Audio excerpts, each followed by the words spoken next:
To rule a city in the Camarilla is in no way anything like being its mayor or even an elected official in government. It cannot be likened to presidents or prime ministers, and even the royalty of today are quite dissimilar to the unique position of princedom within the Ivory Tower. For while much of the human world relies on systems of checks and balances, of distribution of power, and of democratic elections, among vampires it is truly the survival of the fittest that separates the wheat from the chaff. Power, actual, physical, visceral power, is one measure of fitness, while sly cunning or powerful connections are others. Indeed, among vampires, few positions are so precarious, so fraught with danger and deceit, yet so wholly desired as that of the prince, the sole ruler of a city, the one who has claimed domain. Praxis. All of what happens within a city is the prince's business. All of its inhabitants are the prince's to rule over. All the cattle belongs to the prince, and everyone else is only allowed their share if they first ask politely. A prince is the final authority in the eyes of the Camarilla, and the Ivory Tower will only challenge this rule if they know that this sovereign is posing a threat to their sect at large, or otherwise through sheer incompetence or malice may cause enough damage to the Masquerade that they must be removed. They care little for any day-to-day drudgery or abuse of power, and may only act if it is visibly to their profit in doing so. A prince may treat the neonates of his city like slaves, and the inner circle will not bat an eye, but a misplaced slight against a justicar might bring the full wrath of the tower down upon the unfortunate prince. Yet, at the same time, the Camarilla has no care for the person behind the titles. Why should they busy themselves with local intrigue and conspiracies, as long as the proper vows of fealty are sworn? As long as the nightly jihad does not threaten the survival of their sect, they are more than happy to let assassinations and backroom betrayals rule the night.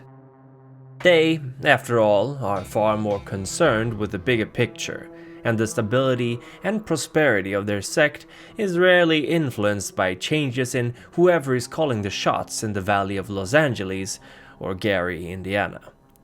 Most of the time, a prince has little to win and everything to lose, especially if they can't keep up with the likes of Lodin and Marcus Vittel. They have attained the highest position within the city, with all the perks and the many more responsibilities that come with it. Once they may have been a nobody of little notice, yet now they carry the biggest target on their back, and any ambitious kindred within their city's perimeters will want a slice of that cake, or the whole damn bakery for themselves. But before we move on to talk about the nightly issues of princedom, it is prudent that we first talk about how one become prince. There are surprisingly many different ways, all depending on the domain in question, the relative age and power of the prince-to-be, and of course what manners of contestants are also gunning for the seat. To observe a few examples, Lacroix, the self-proclaimed and short-lived Prince of Los Angeles, was able to hold on to that title due to his vast amount of resources, his relative power, but also his willingness to compromise somewhat with the Anarchs. While the Anarchs themselves would hardly call him an ally, quite the contrary in fact, Lacroix spent little time and energy trying to purge the Anarch-free states of their members, instead relying more upon building a foundation of trust around himself.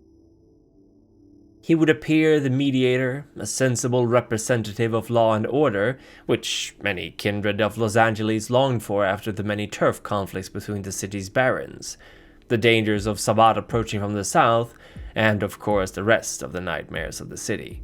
Most important, however, was that Lacroix understood vampires, and he knew that some local power players were longing to play at a bigger table.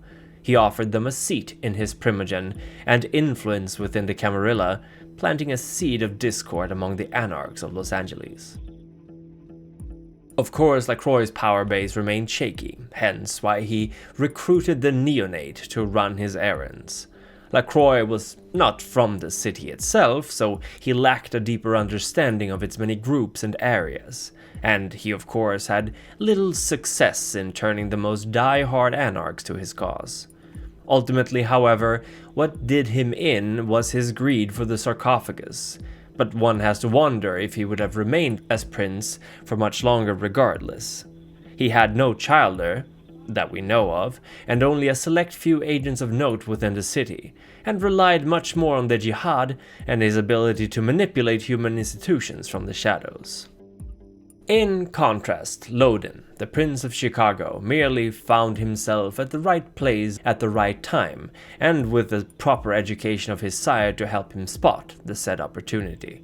After the Great Fire of Chicago, he roused a group of loyal kindred against the current prince of the city, Maxwell, and subverted the Brujas' power base, convincing the city's Primogen to side with him. Maxwell was driven out and Loden made prince, and the ambitious Ventru wasted no time in sinking his fangs into the city's diverse portfolio of businesses and ventures, embracing childers specialized in these fields in order to keep his own attention focused on the daily affairs of his court. In a sense, Loden was the model prince, and many argue that the system he constructed has become the du jour of Camarilla princes around the world.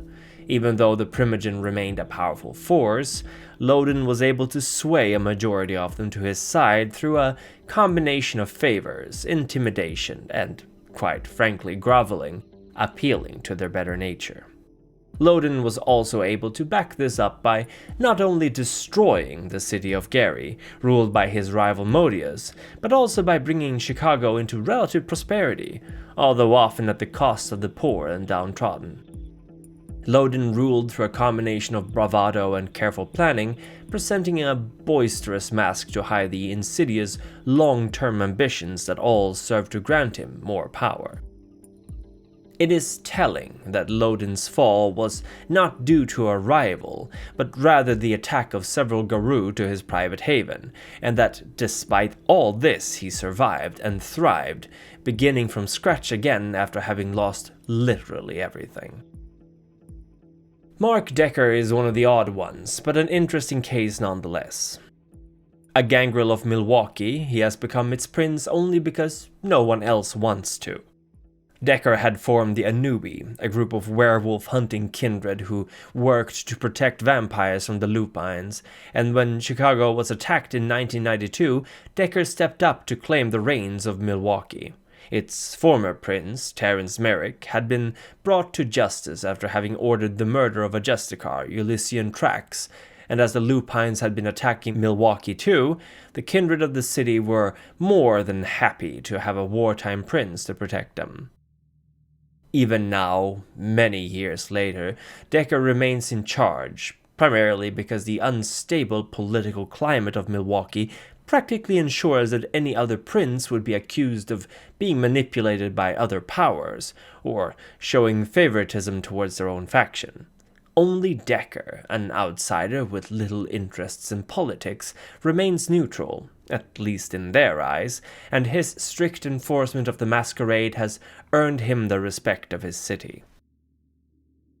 Decker would never become prince in any other situation, but due to the circumstances, and his own strict moral code, he is the perfect ruler in a time of conflict and unease, as the Lupines of Milwaukee and the surrounding area remains a constant threat.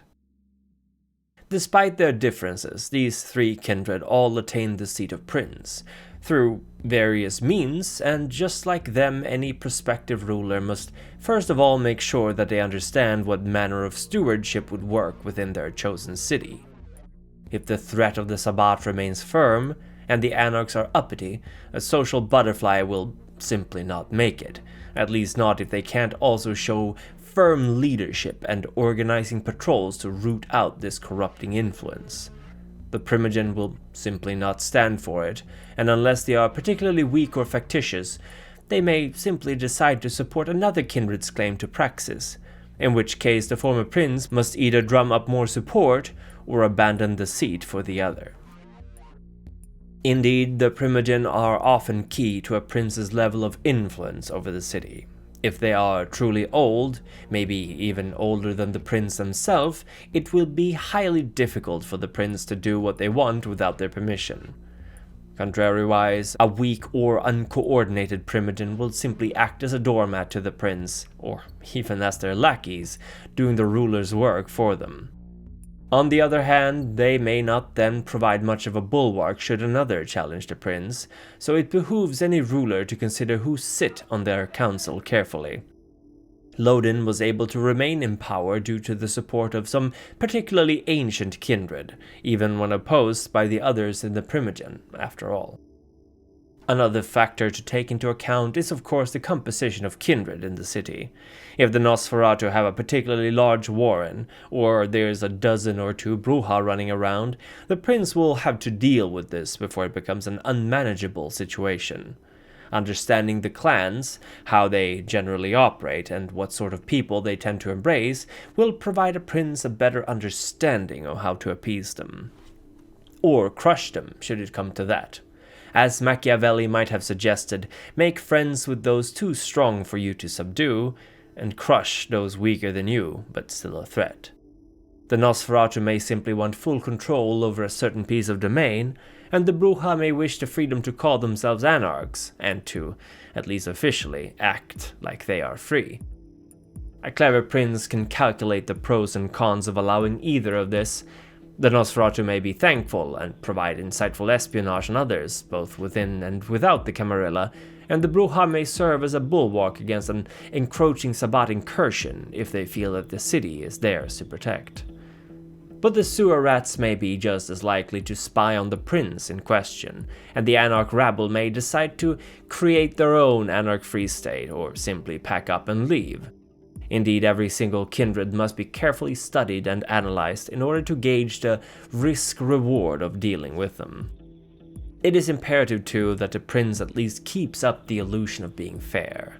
They can be harsh, indeed it is often expected, but the traditions are both laws and, well, traditions. And even cynical elders will react poorly if they realize that their prince wipes his ass with the traditions instead of obeying them himself. Indeed, the traditions are the most powerful tool in the prince's arsenal, for with them he can condemn a kindred to death, or even level an entire neighborhood, all in the name of protecting the Masquerade. Lacroix had his full judicial right to kill the neonate, seeing as they were created without permission and thus against the words of the tradition, but he knew that his own position was precarious, and the leader of the anarchs had just spoken out against his cruelty. Thus he pretended to be complacent, allowing the neonate a chance to prove themselves, calming Nines and his crew and creating a feeling of depth in the heart of the neonate, well, potentially at least. As we have seen, it is not a matter of power alone that decides who can or cannot be a prince. It is the ability to adapt, to plan ahead, and to understand how the vampiric minds work. Whether it comes to lupines or to stubborn chantries of Tremere, a wise ruler must carefully weigh their options before deciding what to do. And of course, without the strength to protect them, no prince will ever survive the nights. Assassins and plots are commonplace, even within the Ivory Tower, and no prince should assume that words alone will be enough for them to rule safely. I would like to thank the Antediluvians, these grandchildren of Cain, for their constant support and guidance. Bambi Parsons, a leader with an unbreakable will, and Procyon, who in abandoning his humanity has risen as a god amongst Cain's angels. The Methuselah, their lieutenants and our masters, control our every moves through their timeless jihad. They are Her Satanic Majesty Dani, whose presence chills the blood, Socrates Johnson, a scholar and masterful craftsman of stories, Lauren Eason, ever vigilant for the darkest and most depraved of secrets, and Alexander Kishtaria, esoteric scholar and mentor in magecraft. The Council of the Primogen welcome Bled to their ranks as he joins his illustrious peers of Edward Reed, Ravenfang, and Non-God, Their wisdom shall guide our progeny well. The council would also wish to propose a toast to the elder Jessica Miller for the services she has provided us ever so faithfully, and would likewise also bring to the attention the prospect of the Ancile Envion, upon whose performance the council bid pay heed. Naturally, all our elders, Ancile, and neonates receive our gratitude from the bottoms of our hearts. Without your support, this would not be possible. And thank you for watching. Now be careful out there, for Gehenna may soon be upon us.